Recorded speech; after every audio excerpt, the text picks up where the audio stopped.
Welcome to our Hong Kong Brief Show. I am your host, Jenny. Today, we're diving into some exciting updates from the city. First up, Hong Kong is stepping up its security game with a new law that supports Beijing's national security efforts. This legislation aims to better assist the security office and protect its premises, all while reassuring residents that their daily lives won't be affected. It's a move driven by rising US-China tensions, but the government emphasizes it's all about closing legal gaps, not gaining new powers. Next, let's talk stocks. Hong Kong's market is on fire, extending its longest winning streak since May 2024, thanks to positive signals from US-China trade negotiations. The Hang Seng Index jumped nearly 1%, with tech stocks leading the charge. Chinese companies like CATL are making big moves, launching Hong Kong IPOs worth billions, and investors are feeling more optimistic about the trade outlook. It's a good sign for the local economy and global markets. Finally, the city is buzzing with ideas at the S+ Summit Come Expo 2025. Leaders and social innovators gathered to discuss how businesses can embed social impact into their core strategies.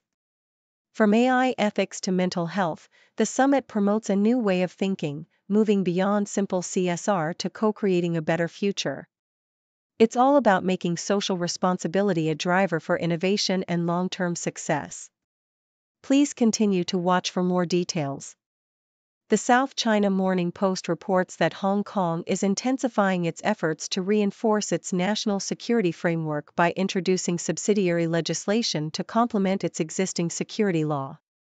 The proposed measures include designating certain premises as prohibited places to safeguard the operations of Beijing's National Security Office, which was established in 2020. This legislation aims to ensure that government departments and civil servants provide unwavering support and assistance to Beijing's security apparatus, while also preventing the disclosure of sensitive investigation information without lawful authority.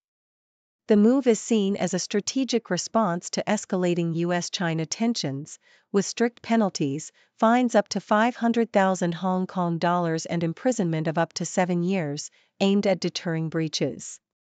The government emphasizes that these new rules will clarify local legal requirements, facilitating better implementation without expanding the powers of the security office or disrupting ordinary public life, as the office's permanent premises are currently under construction on Hoi Fan Road. The same publication highlights Hong Kong's recent stock market resilience, fueled by positive developments in China-US trade negotiations. The Hang Seng Index has extended its winning streak to 8 days, the longest since May 2024, bolstered by optimism over de-escalating trade tensions. Both nations announced significant progress, including the formation of a trade consultation mechanism, signaling a potential thaw in their economic relationship. This optimism has bolstered investor confidence, especially in companies reliant on international markets, such as Tektronic Industries, Sunny Optical, and Haier Smart Home, which saw notable gains. Meanwhile, China's CATL launched a massive 41 billion Hong Kong dollars share sale, underscoring the country's ongoing push to bolster its electric vehicle battery industry. Other regional markets, including Japan, Australia, and South Korea, also experienced gains, reflecting a broader regional uplift driven by improved diplomatic relations. The South China Morning Post also covers the upcoming S+ Summit Come Expo 2025, which aims to embed social impact deeply into business strategies. The event, scheduled for May at the Hong Kong Convention and Exhibition Center, will convene business leaders, social innovators, and community stakeholders to explore how cross-sector collaboration can foster sustainable development and social change.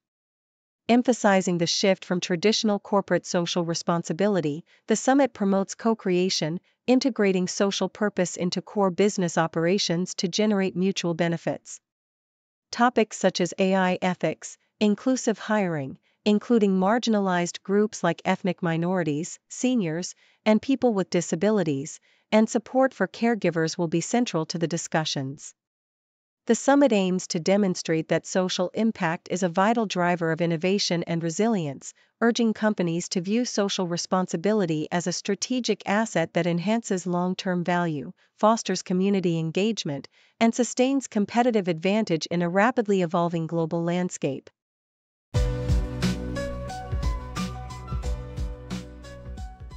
South China Morning Post reports that contemporary Amperex Technology, CATL, the world's largest EV battery manufacturer, has launched a Hong Kong IPO aiming to raise up to 41 billion Hong Kong dollars, $5.3 billion US dollars.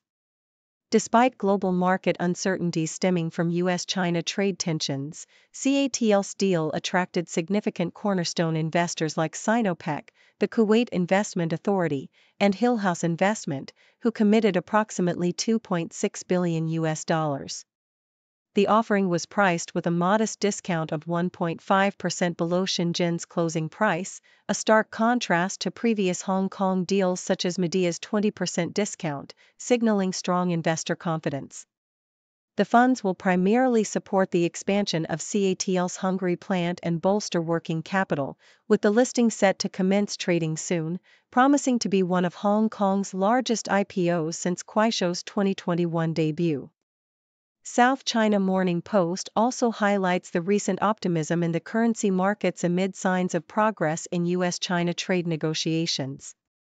The offshore yuan appreciated against the US dollar, moving from 7.24 to 7.22, as market participants anticipated tangible results from Geneva talks involving Chinese Vice Premier He Lifeng and US officials. Despite the ongoing tariff disputes, analysts believe the yuan's current strength is largely priced in, with monetary policy adjustments indicating confidence that the currency will not depreciate further. The rally in Chinese assets, including the Hong Kong dollar and other Asian currencies like Taiwan's dollar, reflects a global shift towards risk-on sentiment, as investors seek to minimize U.S. exposure and reevaluate regional economic prospects amid the trade standstill. South China Morning Post discusses Hong Kong's urgent need to adapt its approach to an aging population, emphasizing that long waiting times for care home placements, sometimes up to 19 months, are unsustainable. While the government has introduced support schemes in mainland China, such as Guangdong's Residential Care Services Scheme, uptake remains low, exposing the limitations of institutional care. Experts advocate for a paradigm shift towards aging in place, promoting universal and adaptable home designs inspired by Britain's Lifetime Home Standard, which accommodates changing needs over time. The article underscores the critical role property management can play in supporting seniors, by identifying social isolation, facilitating health monitoring, and organizing community activities, highlighting that a holistic, community-based approach is essential for enabling seniors to live independently and with dignity in Hong Kong's future.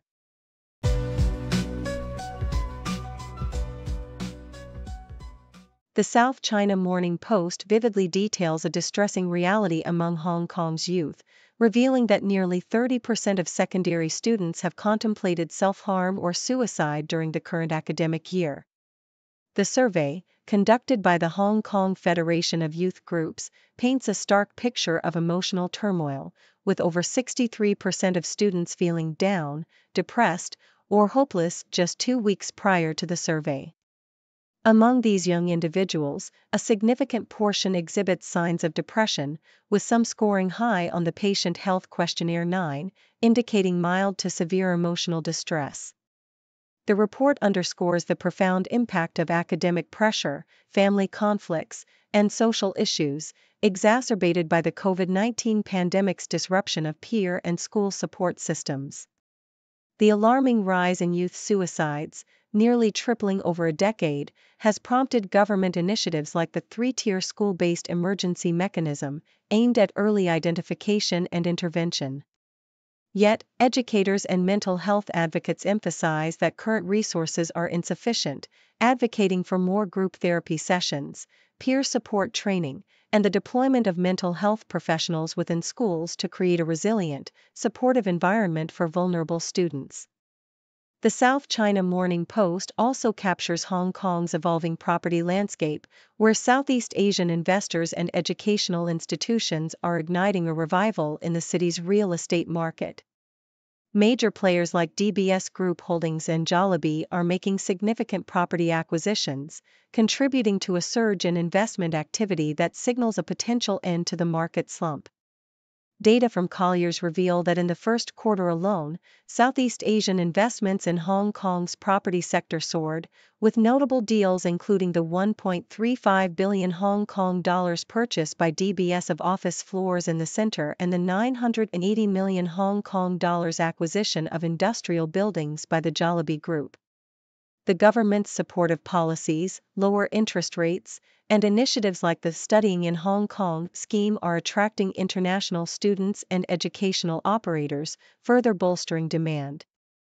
The market's shift towards value-driven assets, coupled with declining prime property prices from 2017 to 2018 peaks, has turned Hong Kong into a buyer's paradise, enticing investors confident in the city's enduring status as a financial hub despite global economic headwinds.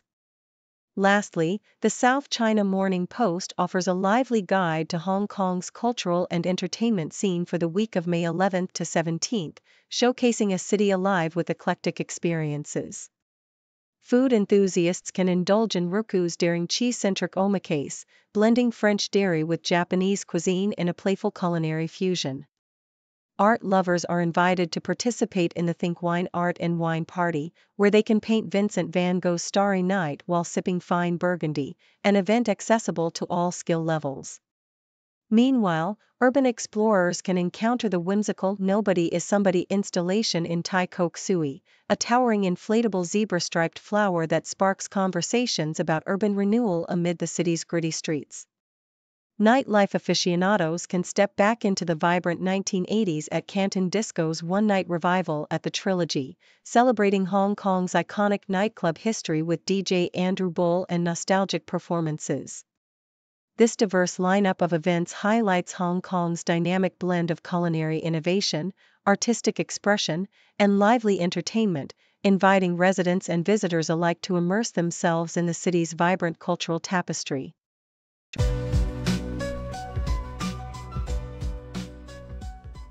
The Australian Broadcasting Corporation vividly depicts the tense political landscape in the Solomon Islands, where China's emboldened diplomatic influence is stirring controversy. The story revolves around Daniel Wanyaroa, a newly appointed rural development minister, who was pressured by the Chinese embassy to resign from the Inter-Parliamentary Alliance on China, IPAC, an international group scrutinizing China's global reach. This interference ignited outrage among local civil society and international observers, who accused China of using economic leverage and diplomatic threats to sway the Solomon Islands' political decisions. The incident underscores the delicate balancing act faced by Prime Minister Jeremiah Manele's government, which has deepened ties with Beijing through infrastructure projects and security agreements, even as it navigates the risks of foreign meddling and regional tensions over Taiwan's status. The controversy highlights how China's strategic investments and diplomatic pressure threaten the sovereignty of small nations, transforming diplomatic disputes into battlegrounds of influence and sovereignty. The South China Morning Post offers a poignant account of Hong Kong's economic struggles, spotlighting the plight of workers affected by business closures amid a sluggish economy and global trade tensions. The sudden shutdown of Ocean Empire Food Shop, a once thriving chain with over 30 restaurants, exemplifies this crisis, leaving more than 100 employees in limbo with 15 million Hong Kong dollars in unpaid wages and benefits. The story paints a stark picture of irresponsible employer practices, with owners reportedly spending millions to stay afloat while neglecting workers' rights and relying on government funds like the Protection of Wages on Insolvency Fund, funds that are increasingly strained and vulnerable to abuse. As the local economy teeters on the brink, the article warns that more businesses may fold, exacerbating unemployment and social instability unless authorities strengthen oversight and ensure fair treatment for affected workers, emphasizing the urgent need for systemic reform amid economic uncertainty. The same publication critically examines the U.S. government's aggressive crackdown on international students, illustrating how policies aimed at national security have backfired, harming America's educational reputation and its global competitiveness. Over 4,700 students faced abrupt legal status revocations, with many caught in a web of suspicion and vague accusations, including minor infractions or participation in pro-Palestinian protests. This climate of fear has led to a decline in international student enrollment, with universities advising students to avoid travel and canceling overseas programs, thus diminishing the diversity and vibrancy of American academia. The article underscores that foreign students contribute significantly to the U.S. economy, cultural exchange, and innovation, and that the current restrictive policies risk alienating talented young people who could otherwise foster international understanding and collaboration. Ultimately, the crackdown threatens to diminish U.S. global influence and economic vitality, while Hong Kong's emerging role as an educational hub might benefit from America's missteps, turning geopolitical tensions into opportunities for regional growth.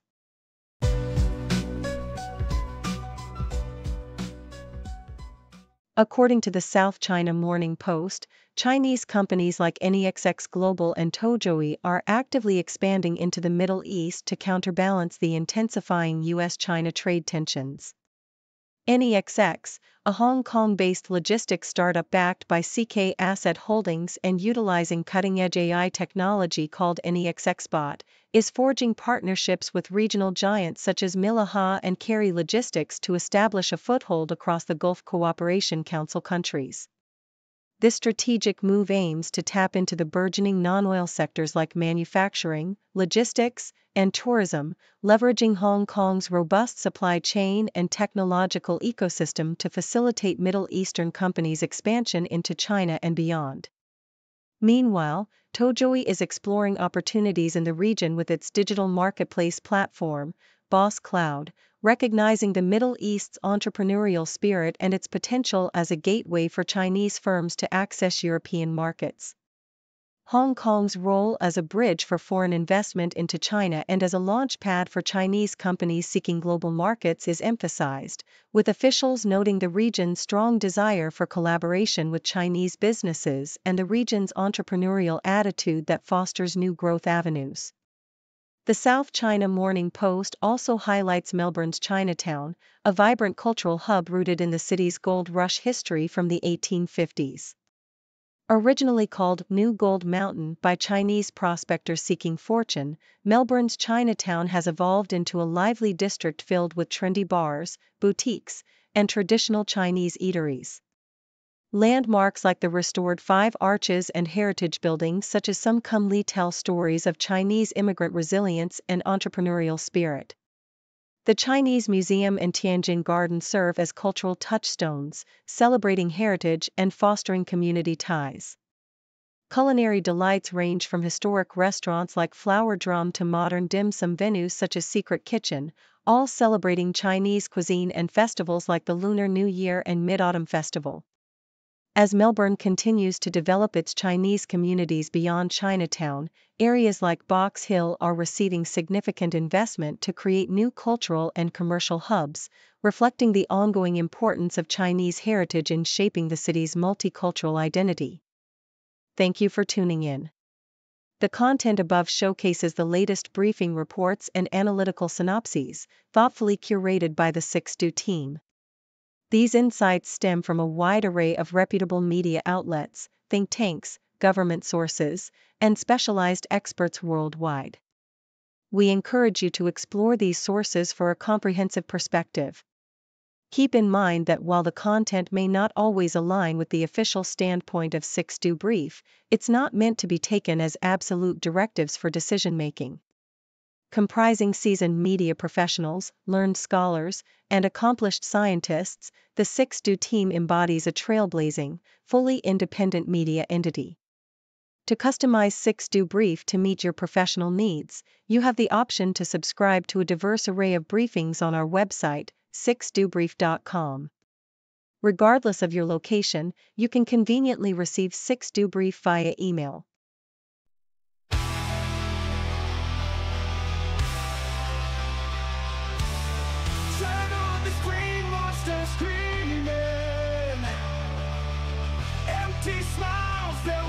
misleading. Power games in dark